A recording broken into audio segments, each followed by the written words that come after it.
इससे पहले हमने देखा था कि फाइनेंस मिनिस्टर एक बजट स्पीच देती है ना। दो हिस्सों पे बातचीत होती है वहाँ, पार्ट ए और पार्ट बी। आगे से कवर करना है हमें point. The annual financial statement. ये नाम सुना सुना सा लग रहा है। मैंने कहा था ना कि ध्यान रखना ये word, annual financial statement shows the receipts and expenditure of government in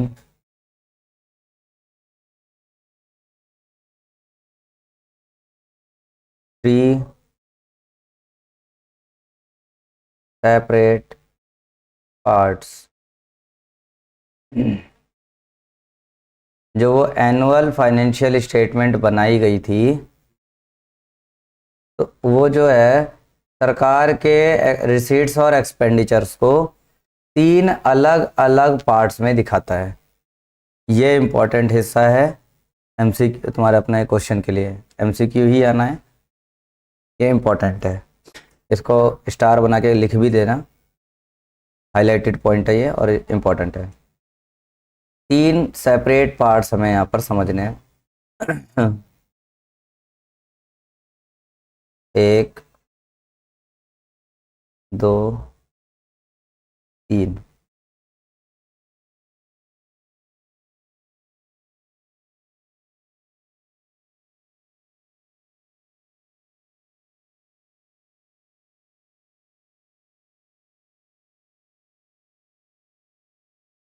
पहला, कॉन्सोलिडेटेड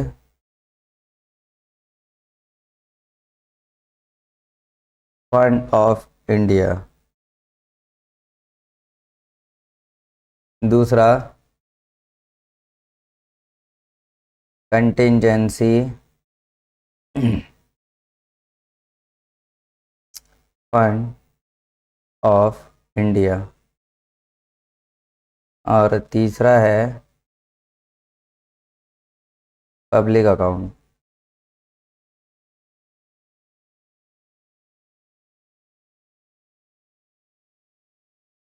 तीन अलग अलग तरह के ये पार्ट हैं जिनमें हम देख सकते हैं कि एनुअल फाइनेंशियल स्टेटमेंट की रिसीट्स और एक्सपेंडिचर्स सब बटे हुए हैं।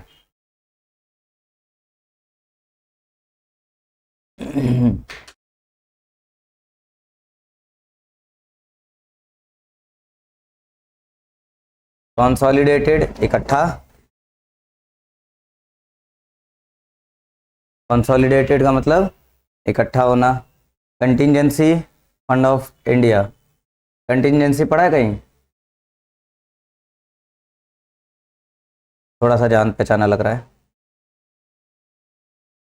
क्या है कंटिंजेंसी का मतलब? जो होगा नहीं होगा, इस तरह की चीज़ें। और एक है पब्लिक अकाउंट। पब्लिक अकाउंट मतलब पब्लिक के लिए खर्चे, वो पब्लिक अकाउंट में आएगा। तीन तरह के ये खर्चे हो गए, तीन तरह के पार्ट है, लिखे हैं।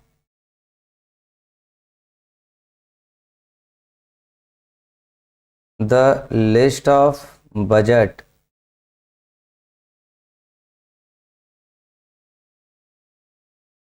Budget documents presented to the parliament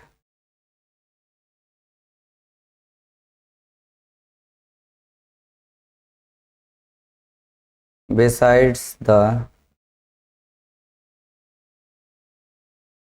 finance ministers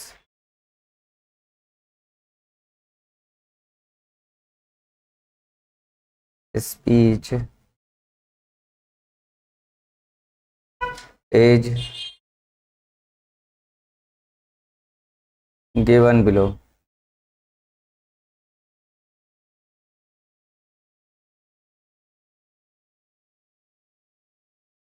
finance minister की स्पीच के साथ साथ बजट डॉक्यूमेंट्स जो कि पार्लियामेंट में प्रेजेंट किए जाते हैं, एक तो फाइनेंस मिनिस्टर की स्पीच रख दी जाती है ना, उन्होंने जो बोला वो सब लिख जो है स्पीच रिटन फॉर्म में आ जाती है। हाँ, और साथ के साथ और भी कुछ डॉक्यूमेंट्स हैं जो कि पार्लियामेंट में रखे जाते हैं। इनके नाम याद करने हैं। फर्स्ट, ये अभी तुम ताज़ा ताज़ा सुन रहे हो, एनुअल फाइनेंशियल स्टेटमेंट्स।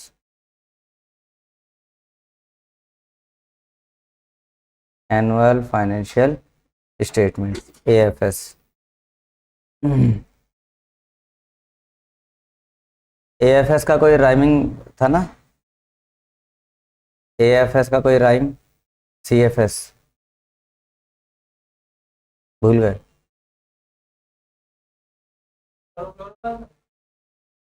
वो सीएफसी होगा ना।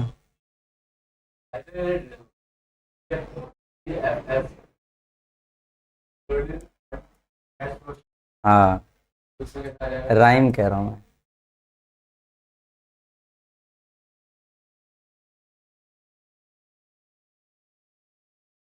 तो एनुअल फाइनेंशियल स्टेटमेंट प्रेजेंट किया जाएगा पार्लियामेंट में, और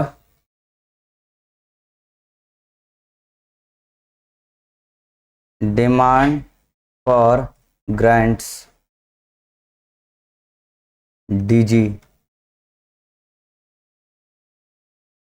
डीजी लॉकर वाला।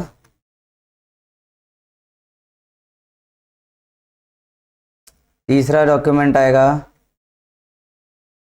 फाइनेंस बिल, और चौथा डॉक्यूमेंट आएगा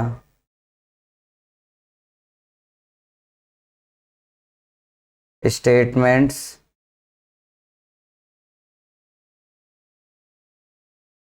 मैंडेटेड अंडर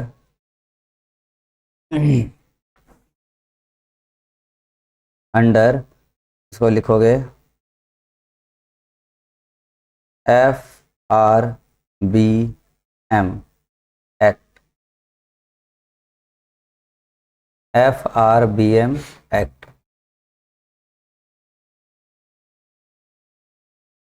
कुछ ऐसे डॉक्यूमेंट्स जो एकदम मैंडेटरी कर दिए गए हैं अंडर द FRBM एक्ट।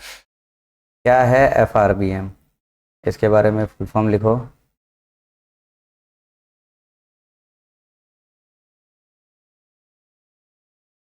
क्या लिख दिया? फिस्कल रिस्पॉन्सिबिलिटी, रिस्पॉन्सिबिलिटी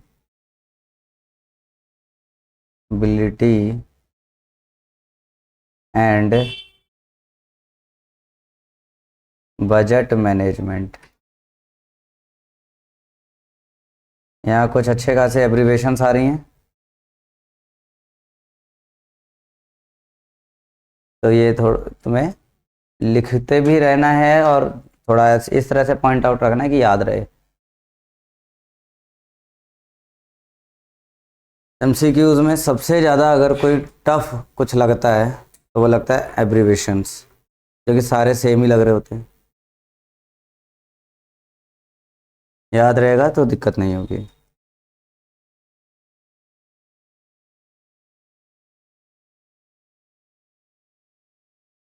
तो क्या हमें इन चारों के बारे में पढ़ना है?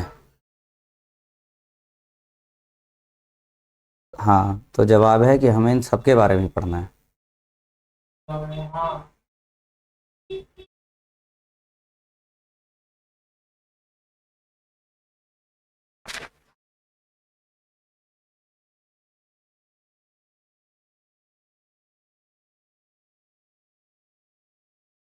Statements mandate under FRBM act, है ना। क्या क्या है इसमें देखा जाए।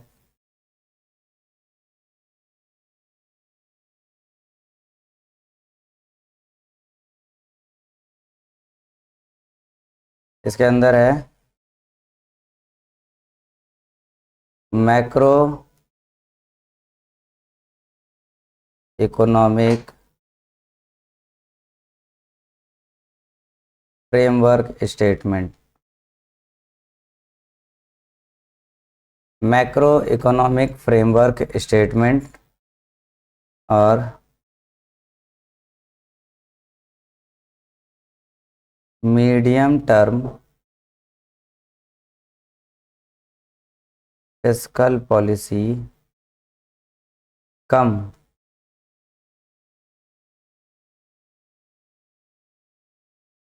Fiscal policy strategy statement.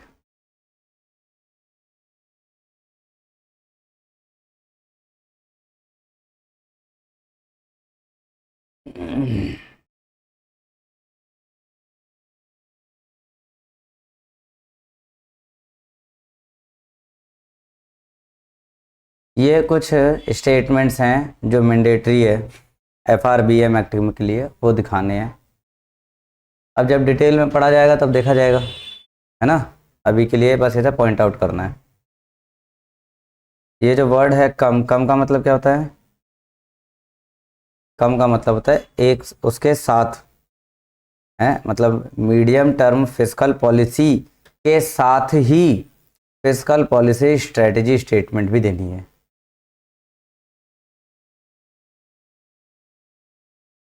आगे लिखें,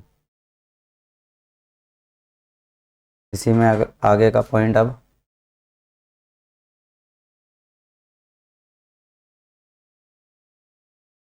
द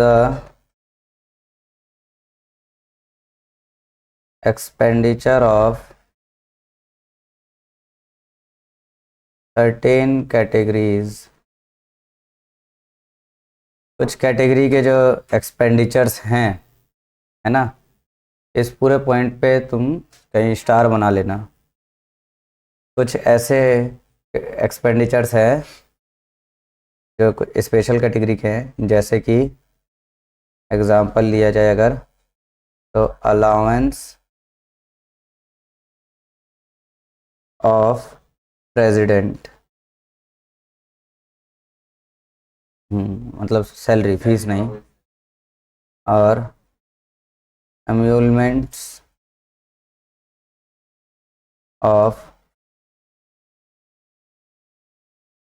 सुप्रीम कोर्ट जजेस, सुप्रीम कोर्ट के जजेस की जो पेमेंट है। बाकी इस तरह की जो बड़ी बड़ी हाई फाई सैलरियाँ हैं, पेमेंट्स हैं इनकी, आर चार्ज्ड ऑन, कहाँ चार्ज किया जाता है इन्हें, इन्हें चार्ज किया जाता है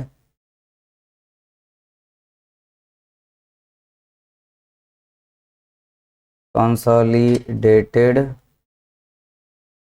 फंड ऑफ इंडिया।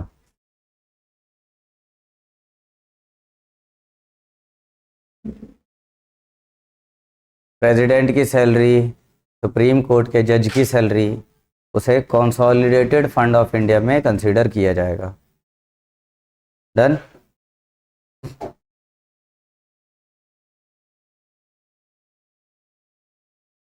हाँ।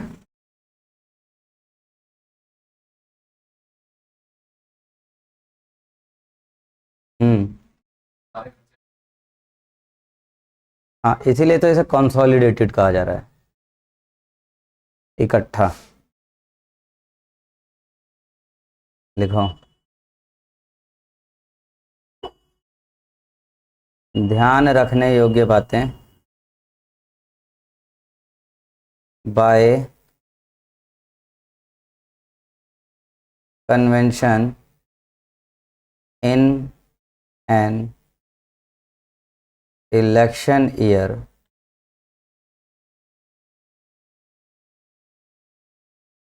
जो इलेक्शन ईयर होता है उस टाइम, उसके बारे में कुछ बताया था। इलेक्शन ईयर के बारे में थोड़ी देर पहले भी तो बताया था एक। हम्म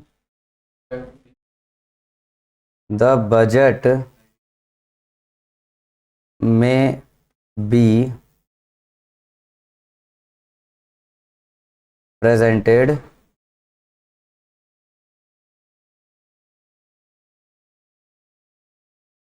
twice।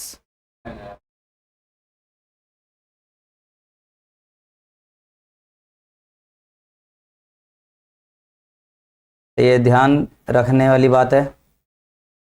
ठीक, आगे बढ़ते हैं।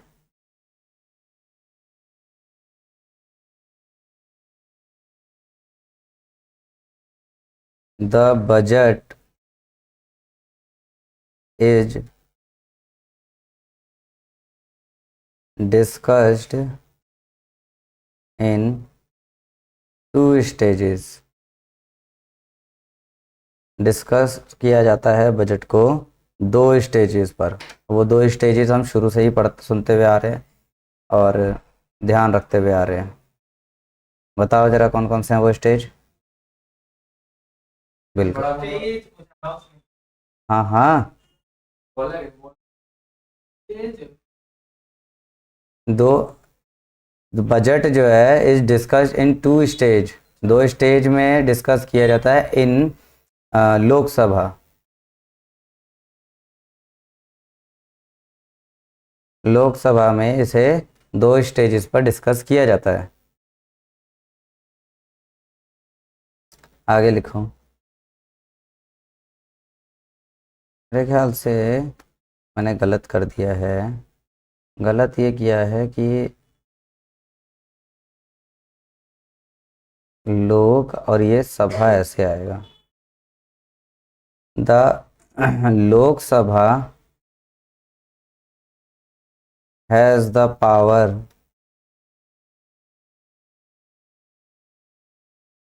टू concur और to refuse any demand or even reduce the amount of grant out by government।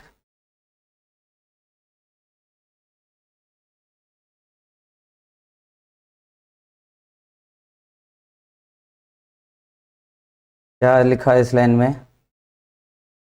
Lok Sabha की पावर लिख दी। लोकसभा के पास इतनी पावर है कि कोई भी डिमांड या किसी भी तरह की कोई बात अगर रखी गई है लोकसभा में, तो लोकसभा के पास पूरा अधिकार है कि वो या तो उसे कनकर करे या चाहे तो रिफ्यूज़ कर दे, और रिफ्यूज़ कर दिया तो फिर वो बात आगे नहीं जाएगी। ठीक है, वहीं दब जाएगी। यानी कि जो बजट आया है लोकसभा में लेकर जाएंगे, लोकसभा में जाने के बाद अगर पास हो गया तो आगे जाएगा, वरना तो उसे रिफ्यूज़ भी किया जा सकता है।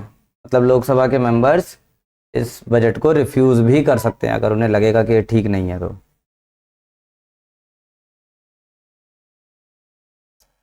आगे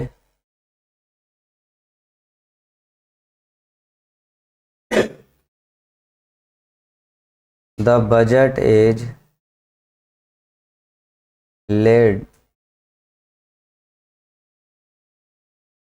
on the table of the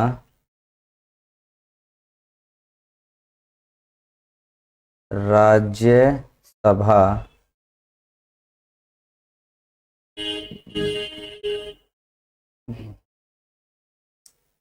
soon after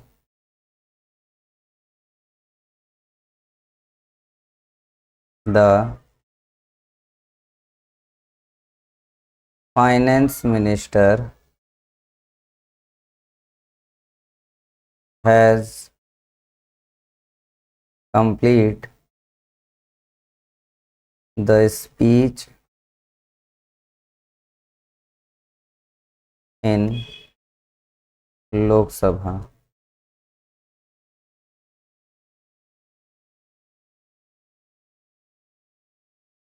budget is laid on the table of the Rajya Sabha soon. मतलब बजट राज्यसभा की टेबल पे तुरंत रख दिया जाएगा after the prime finance minister has complete the speech in Lok Sabha. Lok Sabha में फाइनेंस मिनिस्टर की स्पीच कंप्लीट होते ही इसे बजट को राज्यसभा में रख दिया जाएगा।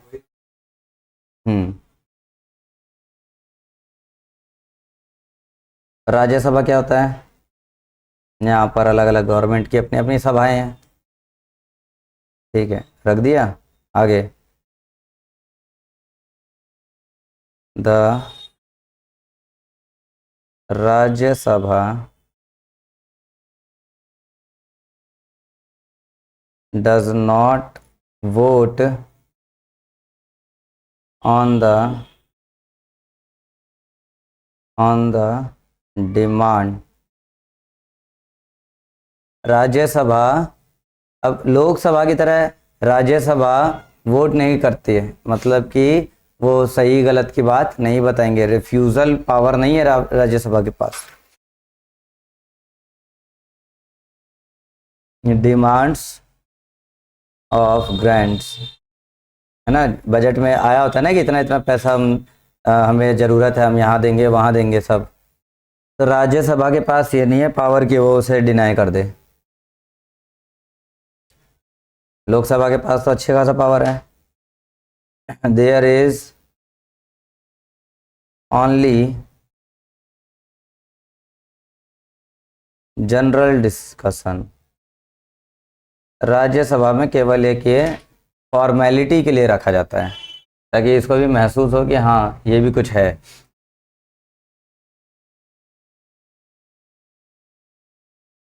उसमें सीएम लोग, हाँ, लोकसभा में सीएम।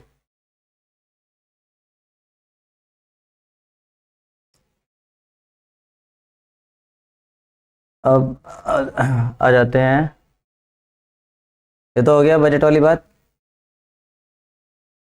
तो बजट को लोकसभा में पेश किया गया, लोकसभा के पास पावर है कि उसमें लिखी बात को एक्सेप्ट करे या रिजेक्ट कर दे। एक्सेप्ट किया तो ठीक है, फिर वो राज्यसभा में जाएगा, राज्यसभा में उसको लेके एक जनरल डिस्कशन होगा, बस इसके अलावा कुछ नहीं होगा।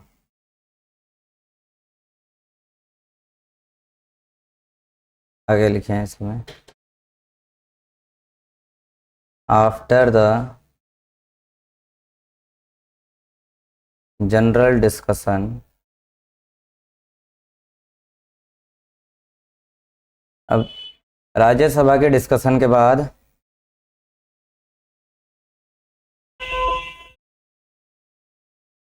द गवर्नमेंट इंट्रोड्यूस, गवर्नमेंट क्या करेगा?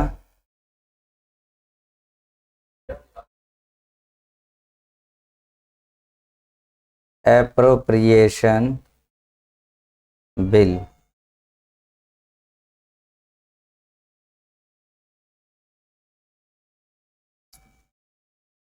तो गवर्नमेंट जब राज्यसभा में बिल डिस्कस हो गया, बिल मतलब वो बिल कह रहा हूँ बजट, बजट जब राज्यसभा में डिस्कस हो गया तब गवर्नमेंट अप्रोप्रिएशन बिल निकाल देगी। अप्रोप्रिएशन बिल क्या होता है इसके बारे में लिख लो, क्या होता है ये। It is intended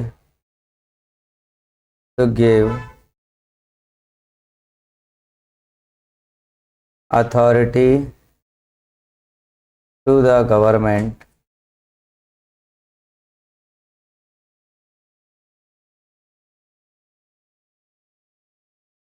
to incur expenditure from and out of consolidated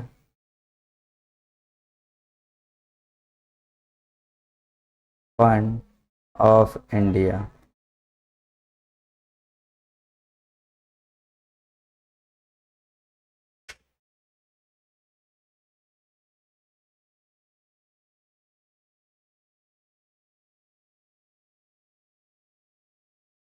appropriation bill authority दे देता है सरकार को कि सरकार अपने कंसोलिडेटेड फंड ऑफ इंडिया में से खर्चों के लिए जो है निकाल सकता अमाउंट, है ना। इनकर द एक्सपेंडिचर, अपने खर्चे कर ले कंप्लीट, कहाँ से? Consolidated fund of India.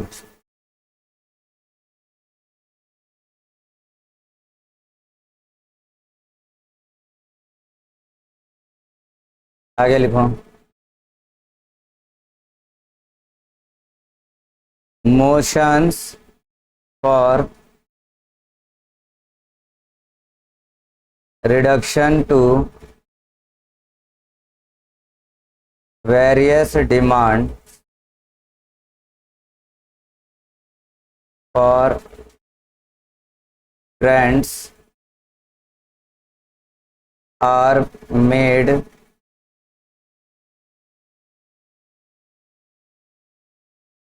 in the form of, इसको कलर बदल देता हूँ इसको,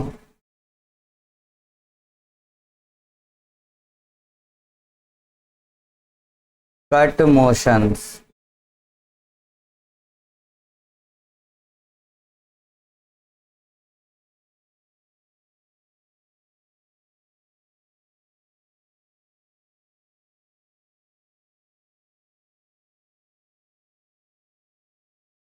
कट मोशन seeking to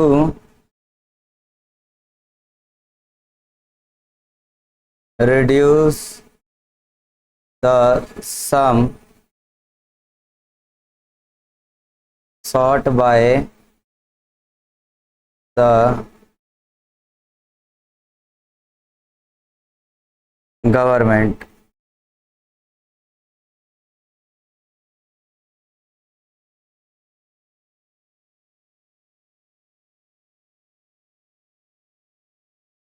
अब ये कुछ अलग बात आई।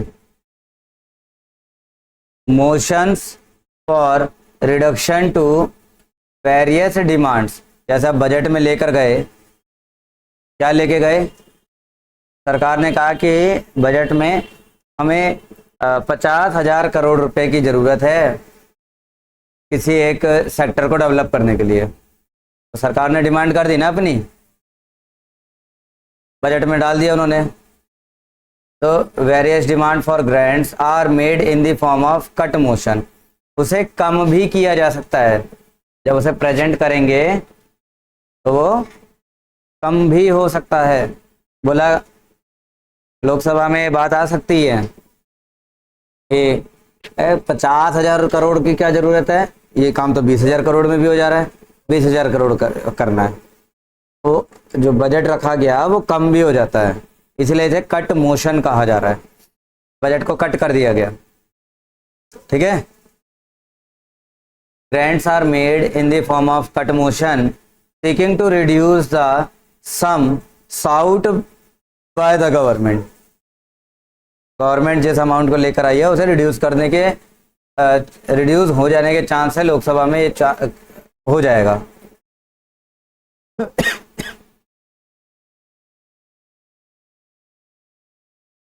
ठीक है, आगे बढ़ते हैं। लिखें, the finance bill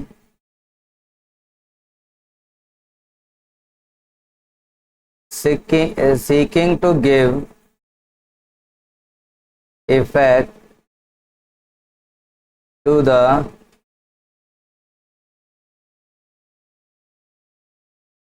government's taxation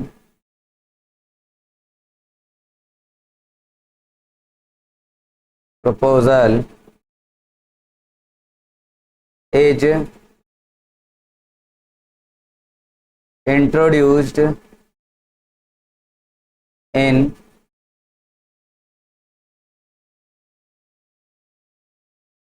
Lok Sabha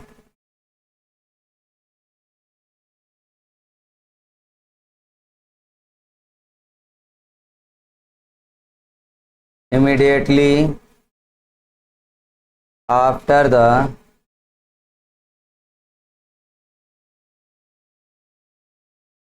presentation of general budget.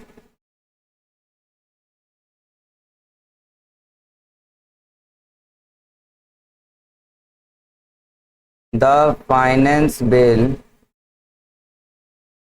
is taken up for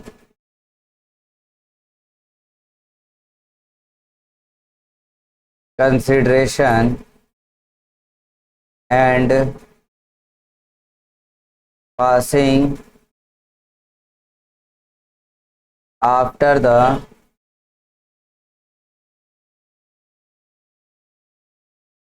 appropriation bill is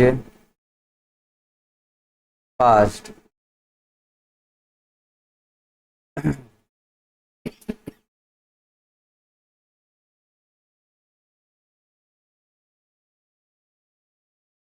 अब ध्यान दोगे तो वही सारे जो हमने पीछे पॉइंट देखे उनको हम डिस्कस करते जा रहे हैं। फाइनेंस बिल आ गया ना।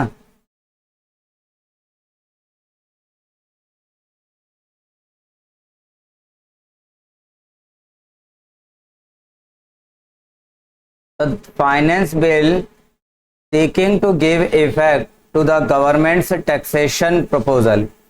फाइनेंस बिल में गवर्नमेंट के अपने टैक्सेशन के प्रपोजल्स रहते हैं। टैक्स कितना रखेंगे, किस में टैक्स बढ़ाएंगे, किस में कम करेंगे, आता है ना ये हर साल। Is introduced in Lok Sabha immediately after the presentation of general budget.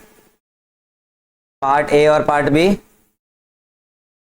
General budget को प्रेजेंट करने के जस्ट बाद ही गवर्नमेंट अपना टैक्सेशन पॉलिसी ले आती है। पार्ट बी में the finance bill is taken up for consideration and passing after the appropriation bill is passed. जो जस्ट अभी पीछे हमने देखा ना, एप्रोप्रिएशन बिल निकालती है ना सरकार, राज्यसभा में डिस्कशन हो जाने के बाद सरकार एप्रोप्रिएशन बिल पास करती है।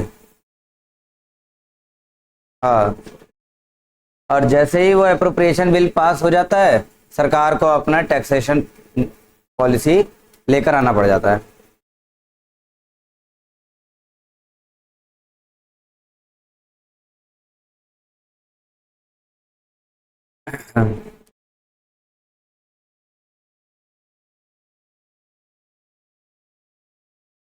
लिखोगे, स्टार बना लो।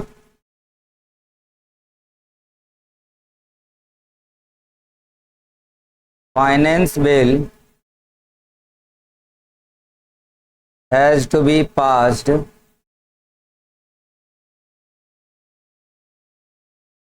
within 75 days of its introduction.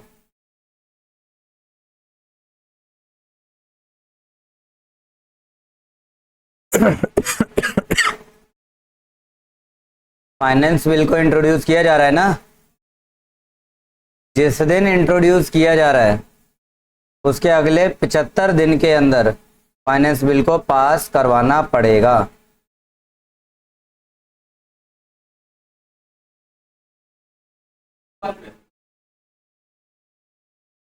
Clear? आगे बढ़ते हैं। लिखे, after the finance bill अब फाइनेंस बिल हो जाने के बाद, after the finance bill has been passed by Lok Sabha,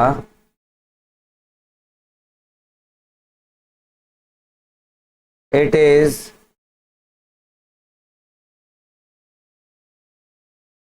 transmitted to Rajya Sabha.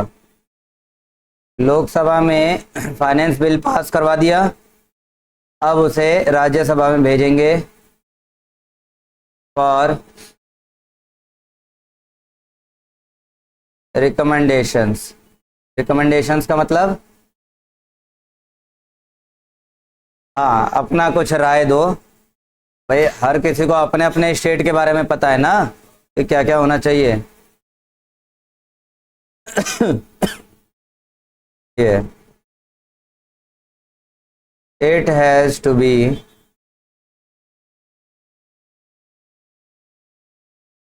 Return back. अब राज्यसभा के बाद राज्यसभा इसे वापस देगा लोकसभा को, कितना, विद इन 14 डेज।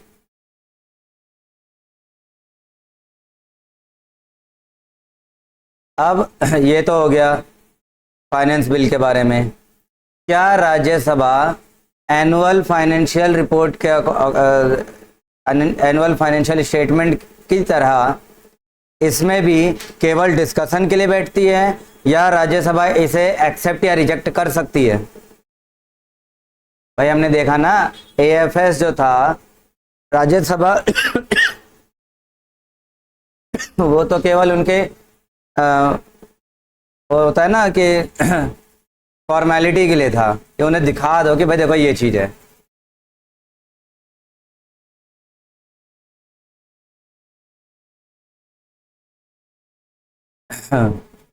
तो क्या ये भी फॉर्मेलिटी के लिए है?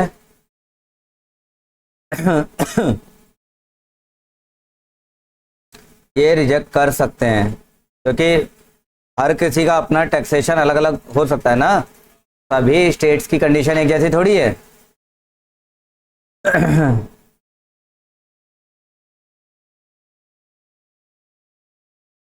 रिकमेंडेशन ऑफ राज्यसभा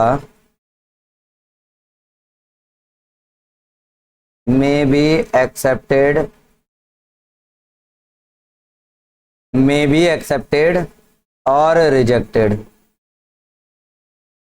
अब आ गया समझ में, वो एक्सेप्ट भी कर सकते हैं, रिजेक्ट भी कर सकते हैं। और जो उनकी है इन राज्यसभा की जो रिकमेंडेशन है, जो वो एक्सेप्ट रिजेक्ट कर रहे हैं, जो कुछ भी कर रहे हैं, उसको लोकसभा लोकसभा एक्सेप्ट और रिजेक्ट कर सकता है।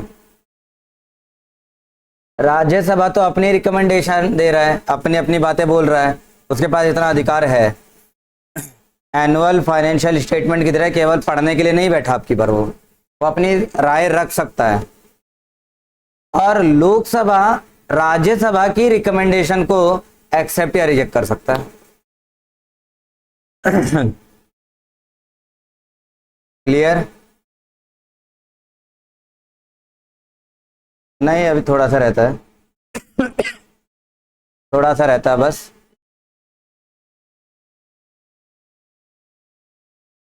तो आगे बढ़े।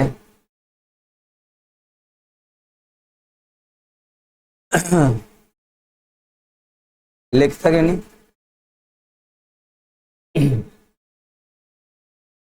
On the last day of the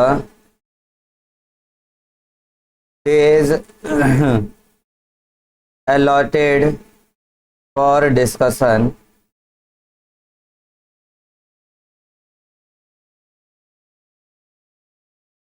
on the demands for grants the speaker puts all the outstanding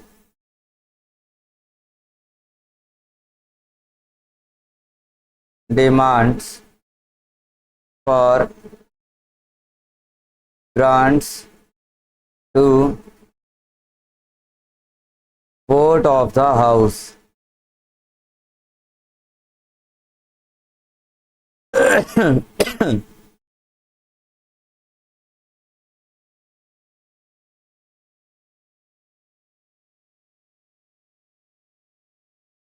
This process is called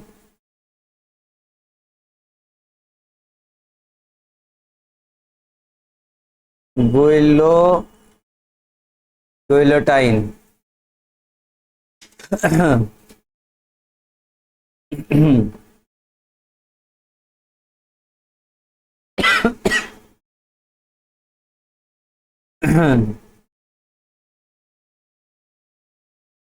क्या लिखा? On the last day of the days allotted for discussion on demand for grants, कुछ दिन दिए जाते हैं ना सरकारी budget पे डिस्कशन करने के लिए तो कुछ दिन दे दिए गए, उसका आखिरी दिन आ गया। आखिरी दिन जो स्पीकर महोदय होते हैं वो स्पीकर महोदय क्या करेंगे? सुना है ना, स्पीकर महोदय बोलते रहते हैं राहुल जी। तो speaker put all the outstanding demand for grants, कुछ तो पहले ही एक्सेप्ट हो चुके होंगे, इतने दिन में कुछों का तो एक्सेप्टेंस मिल चुका होगा ना, कुछ बकाया रह गए होंगे, उनके लिए उन्हें वोट ऑफ द हाउस में डाल दिया जाएगा, वोटिंग करवाई जाएगी। वोट ऑफ द हाउस का मतलब जो मेंबर ऑफ पार्लियामेंट हैं उनके सामने रख दिया जाएगा कि ये बातें रह गई हैं, इन पे अभी तक जो है कि अप्रूवल आया नहीं है, आप लोग अब इन पे वोटिंग करो। तो ऑब्वियसली जिसमें जब देखा होगा ना वोटिंग ज़्यादा आ जाती है तो पास हो जाता है, वोटिंग ज़्यादा नहीं आ रही है तो फेल हो गया। खैर, दिस प्रोसेस इज कॉल्ड गुइलोटाइन। अब जो भी है, गुल्लो है, देख लेना, गुइलोटाइन।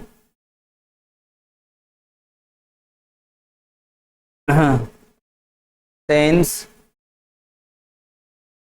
2017-18 the date of presentation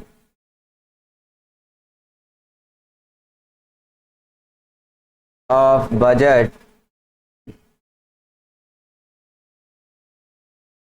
has been advanced 17-18 के बाद से ये दे दिया गया है। कब? Advanced to,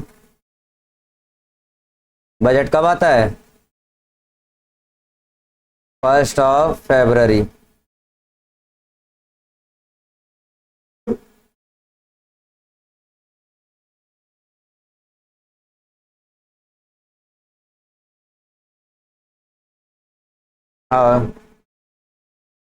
merger